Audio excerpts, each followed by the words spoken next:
The great hall of the Galactic Council stretched for miles in every direction. Thousands of beings from across the galaxy had come to see the annual military display. The air hummed with different languages, clicking sounds, and musical tones. As aliens talked about their powerful warships, Ambassador Chun walked slowly across the polished floor. His simple black suit looked plain next to the colorful robes and shining armor of the other delegates. Behind him, a holographic image of the U.E.'s Phantom's Edge floated in the air. The human ship looked small and ugly compared to the other vessels. On display, the Krillian delegates stood 12 feet tall on their powerful legs. Their red skin gleamed under the bright lights. War Prince Thax looked down at Chun with 4 yellow eyes and made a sound like grinding metal. This was how Krillians laughed. So this is what humans call a warship? Thax's voice boomed through his translator. It looks like the garbage we throw away from our factories. Other Krillians joined in the laughter. Their deep voices echoed through the hall like thunder. Near them, the crystalline Vorth began to sing.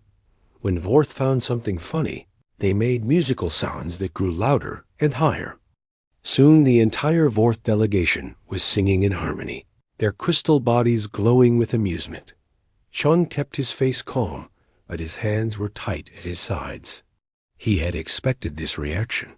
The Phantom's Edge did look terrible. The hull was gray and dented. Strange pipes and wires stuck out from the sides.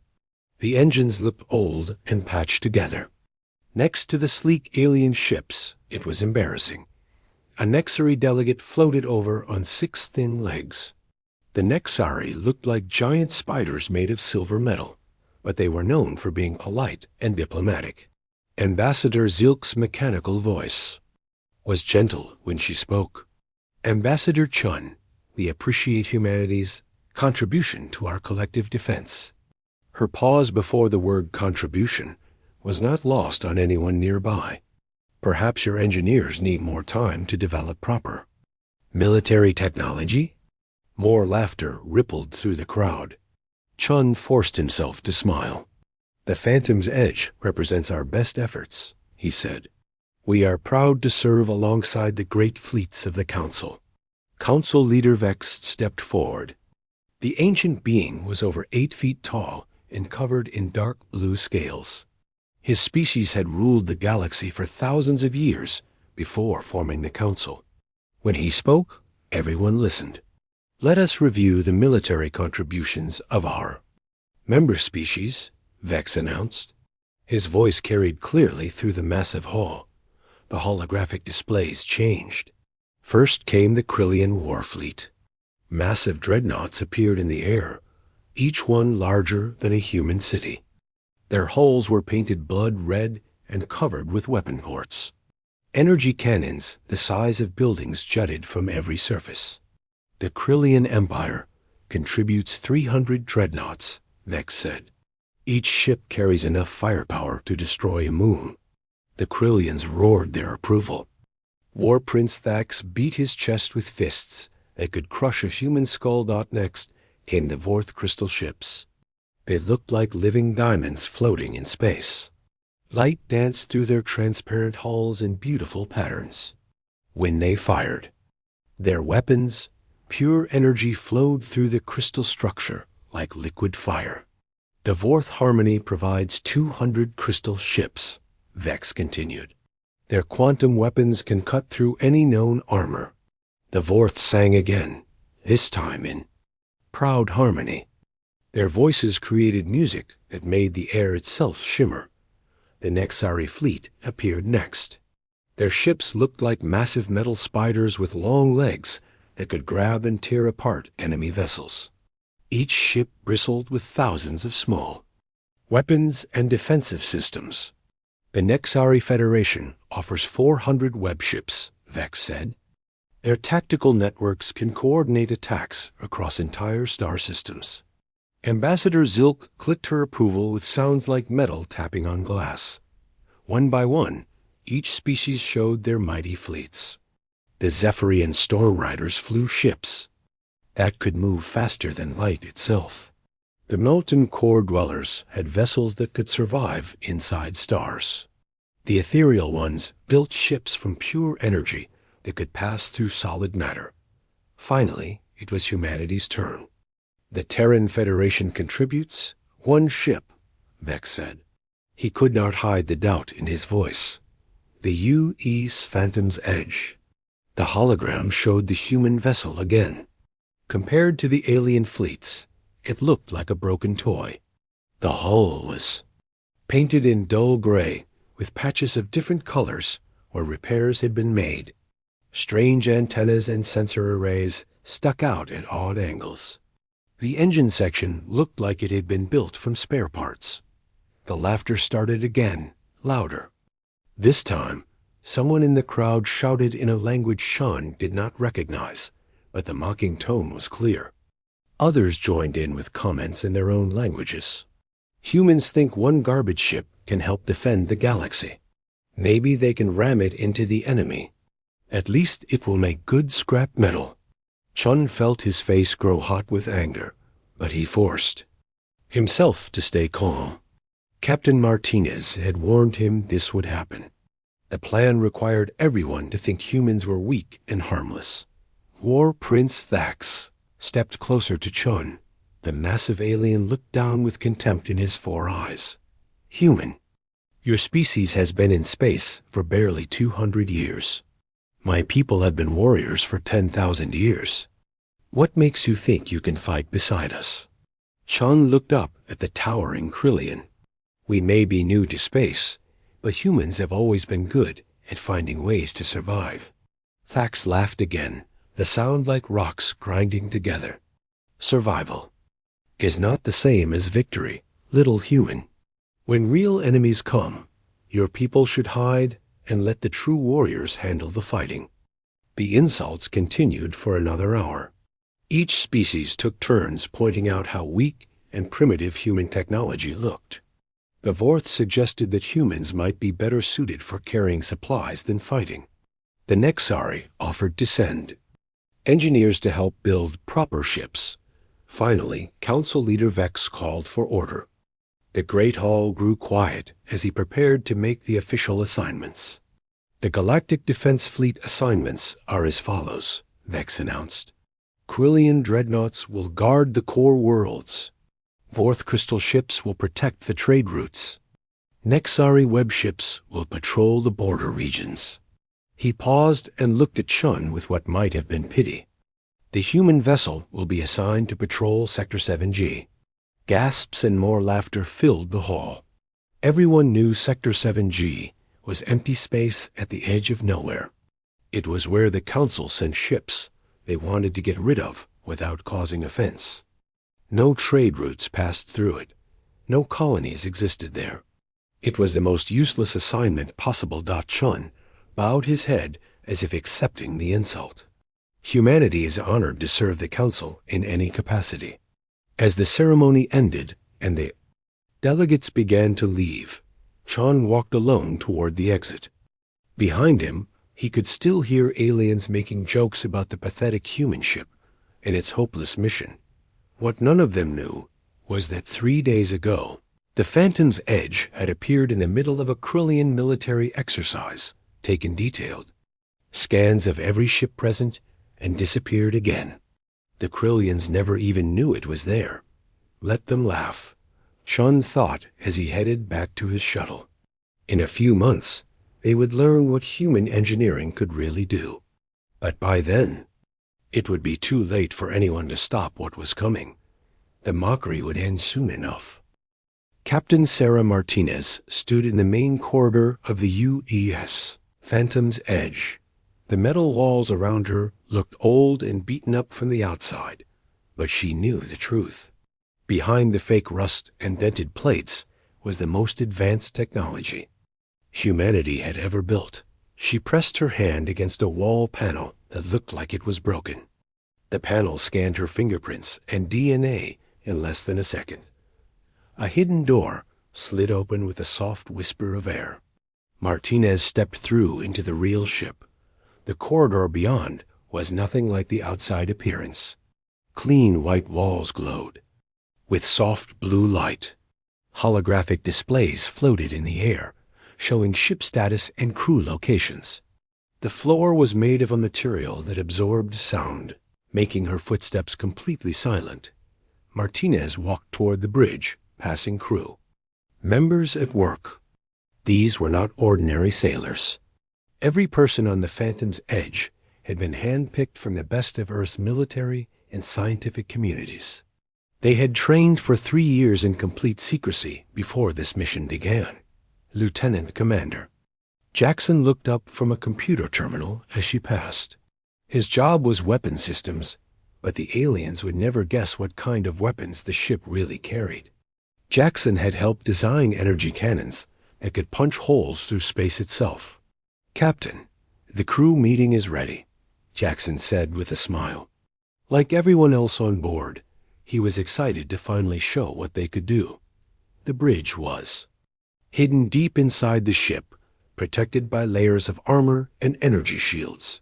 When Martinez walked in, she saw her senior officers waiting around a large table. The room looked more like a university laboratory than a military command center. Chief Engineer Rodriguez stood up first. He was a short man with rough hands from years of building machines, but his mind was brilliant.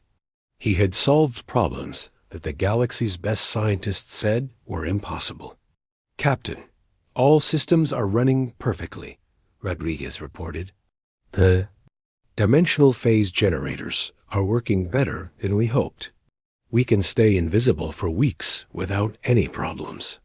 Dr. Sarah Kim, the ship's quantum physicist, nodded in agreement. She was young for such an important job, only 32 years old, but she understood the mathematics of folding space better than anyone alive. Her work had made the Phantom's Edge possible. "The dimensional anchor is stable," Dr. Kim added. "We can shift between normal space and the shadow dimension as fast as we want." The aliens still have no idea that parallel dimensions can be used this way. Martinez sat down at the head of the table and looked at each of her officers. These people had given up normal lives to serve on a ship that officially did not exist. Their families had been told they were working on classified research projects. Only a few dozen people on Earth knew the truth about what they were really doing. "Before we begin the briefing, I want everyone to remember why we are here," Martinez said in a serious voice. "For 200 years, humanity has been treated like children by the alien races. They give us small colonies on worthless planets and tell us to be grateful. They share only the most basic technology and keep the real secrets to themselves." She pressed a button and holographic images appeared above the table. The first image showed Earth from space, looking small and blue and precious. Every human colony depends on alien protection. Our trade ships need alien permits to travel between stars. Our military uses weapons that are copies of alien designs from 50 years ago. We have been kept weak on purpose. The next image showed the Galactic Council chamber where the morning's humiliation had taken place. They laugh at us because they think we are harmless pets. They believe humans are too stupid and primitive to be a real threat. Today, we proved that their plan is working perfectly. Rodriguez leaned forward with interest. The reaction was even better than we expected. War Prince Thax looked like he wanted to step on Ambassador Chun. The Vorth could not stop laughing, added Jackson. Their harmony songs are still probably making jokes about our ship. Martinez nodded. Good. The more they underestimate us, the better our real mission will work. She pressed another button, and the hologram changed to show a detailed view of the Phantom's Edge. But this was not the ugly ship the aliens had seen. This image showed the vessel's true form, with all its hidden systems revealed. The exterior hull is made of metamaterial that can change its appearance in real time, Dr. Kim explained. We can look like an old cargo ship, a space rock, or even empty space. The fake damage and rust are projected images that hide our real armor. The image zoomed in to show the ship's weapons. Instead of the obvious gun ports that alien ships used, the Phantom's Edge had weapons built into the hull structure itself. They were invisible until the moment they fired. "Our main weapons are quantum disruptors," Jackson said with pride. "They do not fire energy or matter. They fire mathematics. The weapons rewrite the laws of physics in a small area and make enemy ships stop existing." Martinez smiled at his enthusiasm. Jackson loved his job too much sometimes, but his weapons could destroy alien dreadnoughts without making any noise or light. The enemy ships would simply disappear. "The dimensional phase drive is our biggest advantage," Rodriguez continued. "While alien ships move through normal space, we can slip into shadow space. It is like a parallel universe that touches ours, but cannot be detected from the outside." Dr. Kim added more technical details. "In shadow space, we can move through solid objects like they are not there. We can hide inside enemy ships, and they will never know. We can appear anywhere in the galaxy instantly by taking shortcuts through folded dimensions." The hologram showed how the system worked. The Phantom's Edge could fade out of normal reality like a ghost, move to a new location while invisible, then reappear behind enemy lines. No alien technology could track or stop this kind of movement. "Our mission has 3 parts," Martinez continued. "First, we gather information about every alien military base, ship design, and defense system in the galaxy. Second, we test our stealth systems in real combat situations. Third, we wait for the right moment to reveal our true capabilities." She brought up a star map showing their patrol route through Sector 7G. What looked like empty space to the aliens was actually perfect for their needs. Sector 7G touches the borders of 6 different alien territories. From there, we can reach any major fleet base in the galaxy within hours. While the aliens think we are patrolling empty space, we will be mapping their most secret installations. Lieutenant Commander Torres, the ship's intelligence officer, stood up to give her report. She was a quiet woman who could remember every detail she had ever seen or heard. "We already have complete scans of the Krillian home fleet," Torres said. "Last month, we spent 3 days inside their main shipyard while invisible. We know the location of every ship, the names of every commander, and the weaknesses in their hull designs." She showed images of massive Krillian dreadnoughts taken from inside their own hangar bays. The photos were so detailed that individual crew members could be seen working on the ships. "The Vorth crystal technology is more advanced than we expected," Torres continued. "But we discovered that their quantum weapons have a recharge time of exactly 4.7 seconds. During that time, they are completely defenseless." More images appeared showing the beautiful but deadly Vorth ships. The intelligence was perfect. When the time came to fight, humanity would know exactly how to win. "The Nexari web ships are the biggest surprise," Torres said.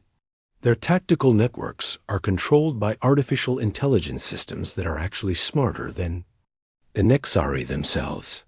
The aliens do not realize that their own computers are thinking independently." Martinez absorbed all the information with satisfaction. Every day brought new intelligence about alien capabilities and weaknesses. The other species thought they were so much better than humans, but they had no idea how completely their secrets had been stolen. "What about the other human ships?" asked Rodriguez. Martinez smiled for the first time during the meeting.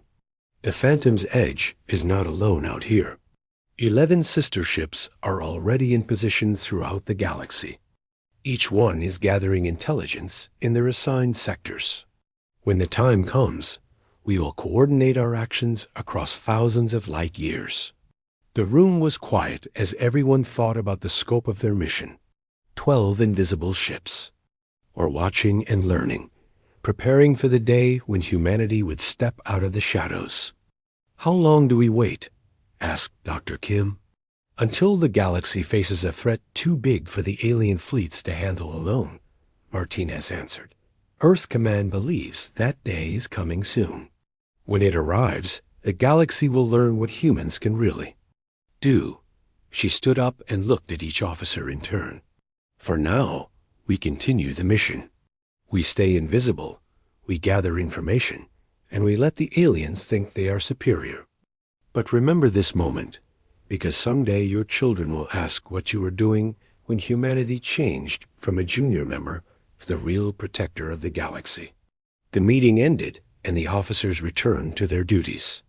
As Martinez walked back to her quarters, she looked out through a fake window that showed the stars. Somewhere out there, alien fleets were practicing maneuvers with weapons they thought were the most powerful in the galaxy. They would learn the truth soon enough. The alarm started screaming at exactly 0347 hours ship time. Captain Martinez woke instantly and rolled out of her bed. Years of military training had taught her to go from deep sleep to full alertness in seconds. The red emergency lights were already flashing in her quarters. She grabbed her uniform and dressed quickly while their computer spoke in an urgent voice. Captain Martinez to the bridge immediately. Priority Alpha emergency signal from Galactic Council Command. Martinez ran through the corridors of the Phantom's Edge. Emergency lights cast strange shadows on the walls as crew members hurried to their battle stations.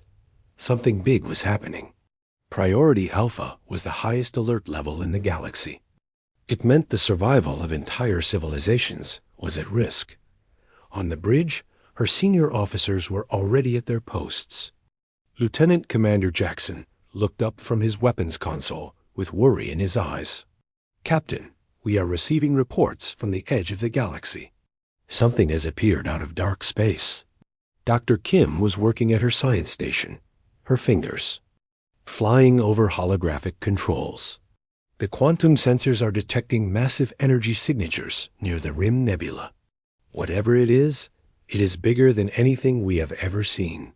Martinez sat in her command chair and activated the main display. The holographic screen showed a map of the galaxy with thousands of green dots representing allied ships and planets. At the very edge, where empty space met the unknown darkness beyond, new red symbols were appearing. Show me the long range. Scans, Martinez ordered. The image changed to show the galaxy's outer rim. What Martinez saw made her breath catch in her throat. Hundreds of massive objects were moving through space toward the inhabited systems. They were not ships in any normal sense. They looked like mechanical cities with dark metal hulls and strange geometric shapes. How big are they? Martinez asked. Dr. Kim checked her readings twice before answering. The largest ones are over 50 kilometers long. Captain, these are not just ships. They are mobile planets with enough firepower to destroy solar systems. Rodriguez stood up from his engineering station. His face was pale as he read the energy readings. Captain, each one of those things puts out more power than our entire sun. If they are weapons platforms, they could burn every planet in the galaxy to ash. Martinez felt cold fear in her stomach, but she kept her voice steady. Do we know what they are? The communication system crackled to life with an emergency broadcast from Galactic Council Command. Council Leader Vex's voice filled the bridge, but even the ancient leader sounded frightened. All Council fleets, this is an Alpha priority alert. The Devourers have returned to our galaxy. The bridge went completely silent. Every person on the ship knew the stories about the Devourers. They were the monsters that parents used to scare children. Ancient machines from the time before time that ate entire civilizations and left nothing behind but empty space. The historical records spoke of them, but we thought they were legends. Dr. Kim whispered. Martinez activated her personal database and searched for information about the Devourers. What she found made her understand why the Council was so afraid. The Devourers were not living beings. They were self-replicating war machines built by a civilization that had been destroyed millions of years ago. Their creators had designed them to consume all matter and energy they encountered, growing stronger with each planet they devoured. According to the old records, they last appeared in this galaxy over 200,000 years ago, Martinez read aloud. They destroyed 67 inhabited systems before vanishing back into dark space. No one knew where they came from or where they went. The communication system activated again. This time, it was War Prince Thax of the Krillians. His usual, arrogant voice was filled with battle fury. All warriors of the galaxy, the time has come to prove our strength. The Krillian Empire calls every ship to battle. We will meet these machines at the Nexus Point and destroy them before they can reach our worlds. Other voices joined the transmission. Devorth sang their war harmonies. The Nexari clicked out tactical plans. The Zephyrians promised to bring their fastest ships. Every species in the galaxy was mobilizing their fleets for the greatest battle. In recorded history, Martinez turned to Torres at the intelligence station. "What are our orders from Earth Command?" Torres checked her encrypted communication channel. Her face was grim when she looked up. "We are to observe and document the battle. Under no circumstances are we to reveal our capabilities unless the survival of the entire galaxy is at stake." The order made sense, but it felt wrong. Martinez looked at her crew and saw the same conflict in their faces. They had the power to help, but they were ordered to stay hidden and watch. "How long until the fleets engage?" Martinez asked. Jackson checked the tactical display. "The alien fleets are moving to intercept at the Nexus Point. Based on current speeds, first contact will happen in 18 hours. Set course for the Nexus Point," Martinez ordered. "Maximum stealth. We will observe from close range." The Phantoms? Edge turned toward the coming battle and accelerated. Around them, space filled with alien ships racing to join the fight. Krillian dreadnoughts moved in formation like floating cities of death. Vorth crystal ships sparkled like diamonds as they prepared their quantum weapons. Nexari webships spread out in complex patterns that covered thousands of cubic kilometers. Martinez had never seen so many ships in one place. The combined fleets of the Galactic Council represented the military might of 40 different species. Over 10,000 warships were converging on the Nexus Point, each one carrying weapons that could destroy moons. "Captain, we are receiving a general broadcast from the Council fleet," Torres reported. "Put it on main display." The hologram showed Council Leader Vex standing on the bridge of the massive Council flagship. Behind him, other species leaders stood in a show of unity. War Prince Thax was there, with his red armor gleaming. The Vorth, high harmonic, glowed with inner light. Even the mysterious ethereal ones had sent a representative. "People of the galaxy," Vex began, "we face our greatest challenge since the formation of the Council. The Devourers have returned to consume what our ancestors built. But we are not the same species they faced before. We are stronger, smarter, and united." The camera panned across the assembled fleet. The sight was magnificent and terrible. Ships of every size and design stretched to the horizon. Energy weapons charged with power that made space itself glow. "Today we prove that life is stronger than death, that creation is more powerful than destruction. We will show these ancient machines that the galaxy belongs to the living." The broadcast ended with war cries in dozens of languages. The alien fleets formed up in battle formation and waited for the enemy to arrive. On the Phantom's edge, Martinez ordered the ship to phase into shadow space. They became invisible and moved to a position where they could see everything that was about to happen. The crew watched in silence as the greatest military force in galactic history prepared to fight for survival. "Captain," Dr. Kim said quietly, The Devourer fleet has increased speed. They will arrive 2 hours ahead of schedule. Martinez felt her stomach tighten. Something was wrong. The Devourers were machines, but they were smart machines. They had survived for millions of years by being better at war than anyone else. Are they trying to catch our fleets before they finish forming up? Jackson asked.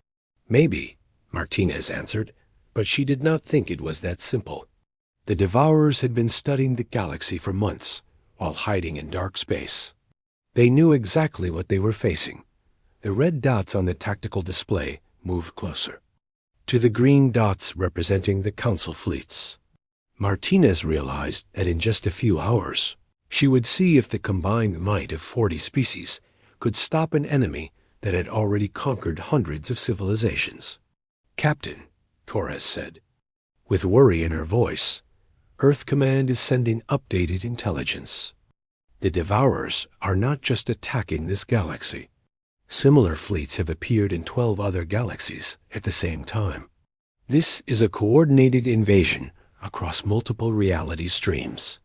The scope of the threat was beyond anything Martinez had imagined. The Devourers were not just trying to consume one galaxy. They were trying to devour everything that existed. She looked at her crew and made a decision that would haunt her for the rest of her life. Maintain radio silence and stay hidden. If the Council fleets can win this battle, we will continue our original mission. But if they fail ... double quotes. She paused and met each officer's eyes. If they fail, we will have to choose between following orders and saving the galaxy. The Phantom's Edge moved closer to the battle zone and waited. In the distance, the Devourer fleet approached like a wave of darkness, ready to wash over everything the living species held dear. The greatest battle in galactic history was about to begin. The Devourer fleet arrived like a storm of dark metal and death. Captain Martinez watched from the bridge of the invisible Phantom's Edge as the enemy ships emerged from the black emptiness between galaxies. They were even more terrifying up close than the long-range scans had shown. Each Devourer vessel looked like a nightmare made real. Black holes stretched for dozens of kilometers, covered with weapon ports that glowed with sickly green light. Strange geometric patterns covered their surfaces, shifting and changing as if the ships were alive. Worst of all were the sounds they made. Even through the vacuum of space, sensors picked up low-frequency vibrations that felt like screaming. Captain, I count 800 Devourer ships in the main fleet, reported Jackson from his weapons station. But there are more coming behind them. The sensors show at least 2,000 more units still emerging from dark space. Dr. Kim looked up from her science console with fear in her eyes. Captain, these readings are impossible. Each Devourer ship is putting out more energy than should be physically possible. It is like they are powered by collapsed stars. Martinez gripped her command chair as she watched the alien fleets move to engage. The Galactic Council had assembled the largest military force in recorded history. 10,000 ships from 40 different species formed a wall of steel and energy across the nexus point. It should have been enough to stop any enemy. Warprints. Fax led the Krillian dreadnoughts in the center of the formation. 300 massive ships, each one capable of destroying planets, moved forward with their red hulls gleaming. Energy cannons, the size of buildings charged up with power, had made space itself glow. Vorth crystal ships took position on the left flank. Their transparent hulls sparkled like diamonds as quantum energy flowed through their crystal cores. When they fired, their weapons could cut through any known material in the universe. On the right flank, the Nexari web ships spread out in their complex tactical formation. 400 vessels connected by energy beams that could coordinate attacks across vast distances. Their artificial intelligence systems calculated thousands of battle scenarios every second. The Council fleet is opening fire, Jackson reported. The first volley from the alien ships lit up space like a newborn sun. Thousands of energy beams, plasma bolts, and quantum torpedoes streaked across the void toward the Devourer fleet. The attack was beautiful and terrible, representing the combined military might of an entire galaxy. The weapons struck the Devourer ships and simply disappeared. Martinez felt ice form in her stomach as she watched the impossible sight. Energy weapons that could melt mountains hit the dark holes and vanished without leaving a mark. The Devourers did not even slow down. How is that possible? Dr. Kim whispered. Before anyone could answer, the Devourers fired back. Green beams of energy reached out from the enemy ships like fingers of death. When they touched the alien vessels, the results were horrifying. Corellian dreadnoughts simply came apart, their armor peeling away in sheets of molten metal. Vorth crystal ships shattered like glass hitting concrete. Nexari web ships screamed. Electronic death cries as their AI systems burned out. They are not just destroying the ships, Torres said with horror in her voice. They are consuming them. Look at the energy readings. Martinez looked at the tactical display and felt sick. The Devourer weapons were not just weapons. They were feeding systems. As each alien ship died, its matter and energy were somehow absorbed by the attacking vessel. The Devourers were literally eating the Council fleet. The battle became a massacre. In minutes, ships that had ruled space for thousands of years were torn apart like paper toys.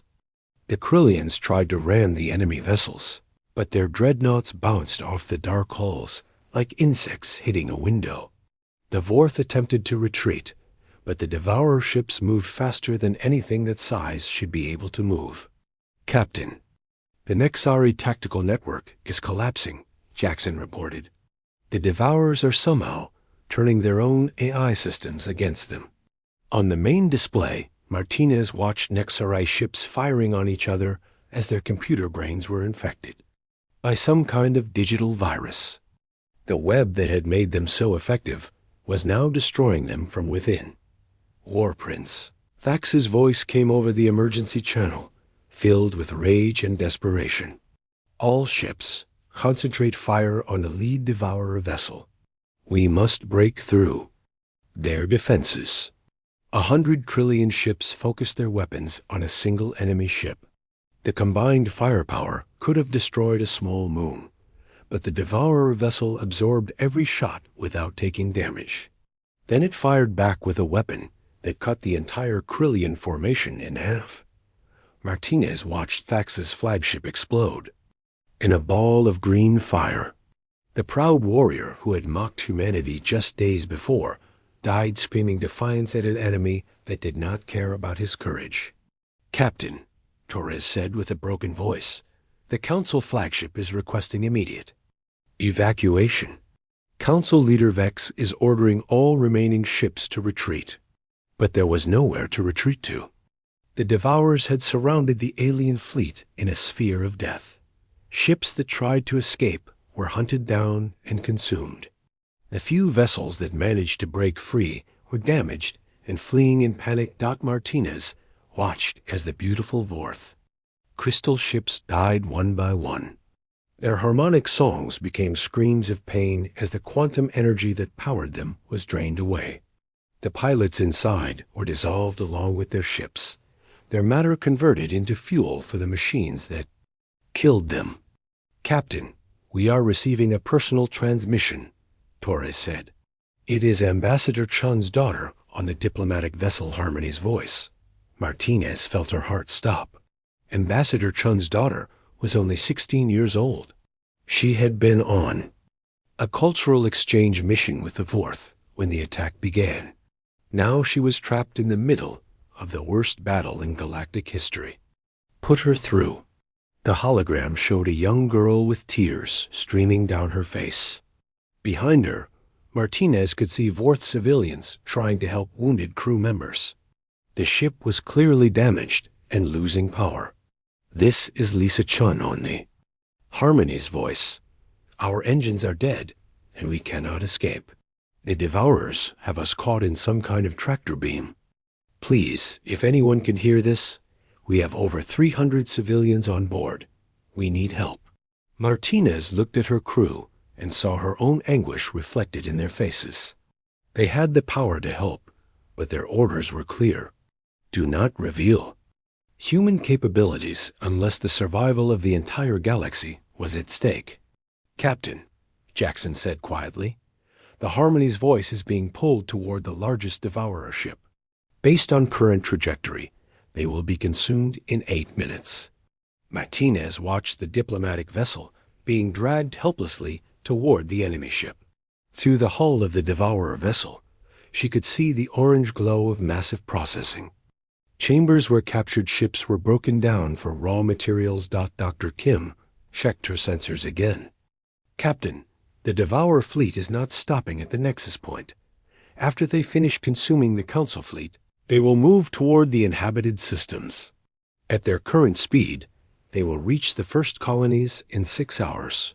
The tactical display showed the horrible truth.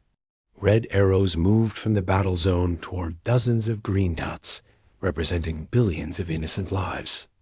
Planets full of families, children, and dreams were about to be fed into the Devourer machines. Martinez stood up from her command chair and looked out at the slaughter. The greatest military force in galactic history had been destroyed in less than an hour. The aliens who had laughed at human technology were dying in flames and terror.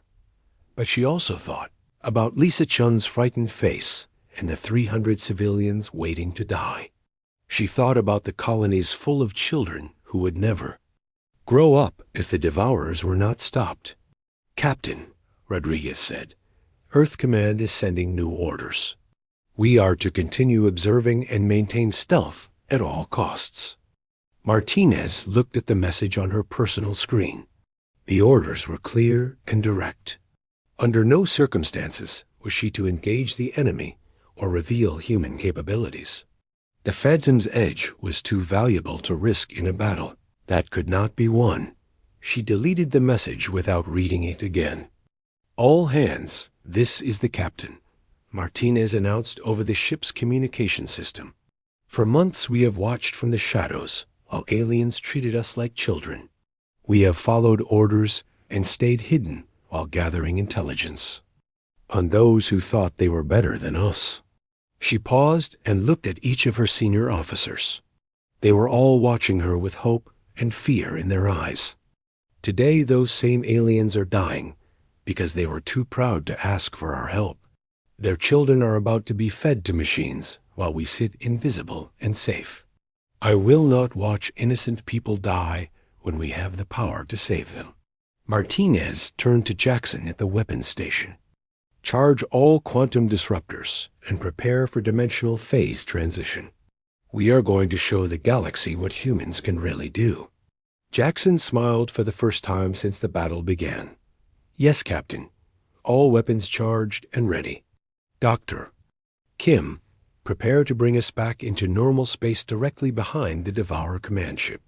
Coordinates locked in, Captain. Martinez sat back down in her command chair and activated the ship. The UE's Phantom's edge materialized out of nothingness like a ghost becoming solid. One moment there was empty space behind the massive Devourer command ship. The next moment, the human vessel appeared, as if it had always been there. Captain Martinez felt the familiar tingle of dimensional phase transition as her ship shifted back into normal spacetime. Around her on the bridge, every crew member was focused on their task. This was the moment they had trained for during 3 years of secret preparation. Phase transition complete, reported Dr. Kim. We are 2 kilometers directly behind the Devourer command ship. They have not detected us yet, added Torres from the intelligence station. Their sensors are still focused on consuming the alien fleet. Martinez looked at the main display and saw the enemy vessel up close for the first time. It was a nightmare of black metal and pulsing green energy. The ship was over 60 kilometers long and covered with weapons that could destroy planets. But she also saw something the aliens had missed. The Devourer ship had weak points where its armor was thinner. Jackson, lock quantum disruptors on the enemy ship's power core. Fire when ready. Firing now, Captain. The Phantom's Edge unleashed its hidden weapons for the first time in combat. Blue beams of pure mathematics shot out from the human ship. They did not look like normal energy weapons. Instead, they seemed to bend space itself as they traveled toward their target. When the quantum disruptors hit the Devourer ship, reality broke. The alien vessel's rear section simply stopped existing. A perfect sphere of nothingness appeared. In the enemy hull, as if someone had used an eraser to remove part of the universe, the Devourer ship shuddered and began to list to one side as its internal systems failed. Direct hit on the power core, Jackson reported with excitement. Enemy ship is losing main power. But Martinez was already giving new orders. Release the Harmony's voice from the tractor beam and get us out of here. Full stealth in 3 seconds. The Phantom's Edge fired a second quantum disruptor at the tractor beam generator. The green energy holding Lisa Chun's ship disappeared instantly. The diplomatic vessel broke free and began moving away from the damaged DEVOURER dot. Then the human ship vanished again. The Phantom's Edge phased back into shadow space, just as the other Devourer vessels began to react. Green energy beams swept through the area where the human ship had been, but they found nothing but empty vacuum. "We are back in stealth mode," Dr. Kim announced. "The enemy cannot track us." Martinez watched the tactical display as confusion spread through the Devourer fleet. Their command ship was crippled. One of their targets had escaped, and they had no idea what had attacked them. For the first time in the battle, the ancient machine seemed uncertain. "Captain, we are receiving transmissions from the surviving alien ships," Torres reported. "They are asking what happened to the Devourer command vessel." Martinez smiled grimly. Let them wonder. The galaxy was about to learn that humans had been holding back their real capabilities. Take us to the next target. The Devourer ship that is attacking the Krillian survivors. The Phantom's Edge moved through shadow space like a hunting shark. In normal space, a group of damaged Krillian ships were fighting desperately against a Devourer vessel. The alien warriors were brave, but their weapons could not penetrate the enemy's dark hull. "Phase us in directly above the Devourer ship," Martinez ordered. The human vessel appeared again, this time hovering over the enemy like a bird of prey. The Phantom's Edge looked small compared to the massive Devourer, but appearances were deceiving. "Fire gravitic mines." Jackson pressed his. Controls and invisible weapons dropped from the human ship's hull. The gravitic mines were Martinez's favorite weapons. They did not explode with fire or energy. Instead, they collapsed space itself into tiny black holes. The mines detonated inside the Devourer ship. Gravity wells formed in the enemy hull, crushing the dark metal like paper. The ancient vessel folded in on itself as its own mass was turned against it. Within seconds, a ship that had survived for millions of years was compressed into a ball of twisted wreckage. Krillian warriors watched in amazement as their enemy was destroyed by an invisible attacker. Their radio channels filled with confused voices trying to understand what they had just seen. "Stealth mode," Martinez ordered. "Next target." For the next hour, the Phantom's Edge moved through the battle zone like a phantom of death. The human ship would appear without. Warning: destroy a Devourer vessel with impossible weapons, then vanish before the enemy could respond. Each attack was different, showcasing the variety of advanced technology that humanity had developed in secret. Against one enemy ship, the Phantom's Edge used directed EMP bursts that turned the Devourer's own systems against it. The ancient machine began tearing itself apart as its circuits overloaded and its weapons fired randomly. Against another, the human ship deployed dimensional torpedoes that opened holes in spacetime. The Devourer vessel was sucked into a parallel dimension where the laws of physics worked differently. It emerged as a twisted wreck that could no longer function. The most spectacular attack came when the Phantom's Edge encountered 3 Devourer ships working together to consume a 4th colony transport. Martinez ordered Dr. Kim to create a localized space-time inversion. Firing temporal disruptor, Dr. Kim announced. A silver beam shot out from the human ship and struck all 3 enemy vessels. Suddenly, the Devourer ships began moving backward through time. Their weapons unfired, their movements reversed, and their hulls began to repair damage that had not happened yet. The effect only lasted for 30 seconds, but it was enough to confuse the ancient machines completely. While they were trapped in the temporal loop, the Phantom's Edge destroyed all 3 with quantum disruptors. The tide of battle had turned completely. The Devourer fleet, which had seemed invincible an hour before, was being systematically destroyed by an enemy they could not see or understand. Their formations broke apart as ships tried to find the invisible attacker. Their coordination failed, as command vessels were eliminated one by one. "Captain," Torres said with excitement, "the surviving alien ships are beginning to regroup. They are taking advantage of the confusion to counterattack." Martinez looked at the tactical display and saw that the intelligence officer was right. Krillian dreadnoughts that had been fleeing in terror were turning around to fight. 4th Crystal. Ships were charging their quantum weapons again. Nexari web ships were trying to reform their tactical networks. The aliens had hope again because they knew someone was helping them, even if they did not know who. "Captain, we are receiving a transmission from Council Leader Vex," Torres announced. "He is broadcasting on all frequencies." "Put it on main speakers." The ancient leader's voice filled the bridge of the Phantom's Edge. Vex sounded old and tired, but there was new strength in his words. "Unknown ally, whoever you are, the Galactic Council thanks you for your assistance. Your weapons are beyond anything we have ever seen. Please identify yourself so that we may coordinate our attacks." Martinez looked at her crew. Every face showed the same mixture of pride and determination. They had proven that human technology was superior to anything in the galaxy. Now it was time to reveal the truth. "Open a channel to all ships, alien and Devourer," Martinez ordered. "Full broadcast, maximum power. Channel open, Captain." Martinez stood up from her command chair and straightened her uniform. In a few seconds, she would speak words that would change the balance of power in the galaxy forever. "This is Captain Sarah Martinez of the United Earthship Phantom's Edge, representing the Terran Federation. The immediate threat has been neutralized." She paused as her words were transmitted to every ship in the battle zone. She could imagine the shock on alien faces as they realized who had been saving them. "To the Galactic Council survivors, you are no longer in immediate danger.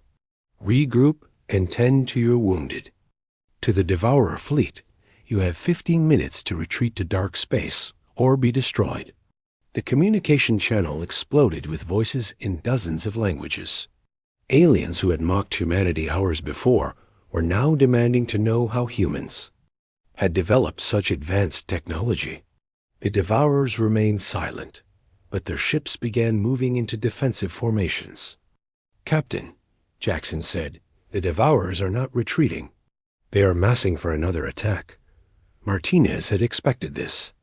Ancient machines did not give up easily, even when facing superior force. "Signal the other human ships," she ordered. "It is time for the full revelation." Torres activated her secret communication system and sent coded signals across the galaxy. Within minutes, responses came back from 11 other locations. "All sister ships report ready, Captain. Operation Ghost Fleet is authorized." Martinez smiled as she gave the order that would shock the galaxy to its core. "Execute Ghost Fleet protocol. Show them what 12 invisible ships can do." All around the battle zone, space began to shimmer as the other human vessels phased back into normal reality. The UE's Shadow Walker appeared behind the Devourer left flank. The UE's Night Whisper materialized above the enemy formation. One by one, 11 more ships that officially did not exist stepped out of the shadows. The alien. Survivors gasped in amazement as they realized the truth. Humanity had not sent one ship to patrol empty space. They had sent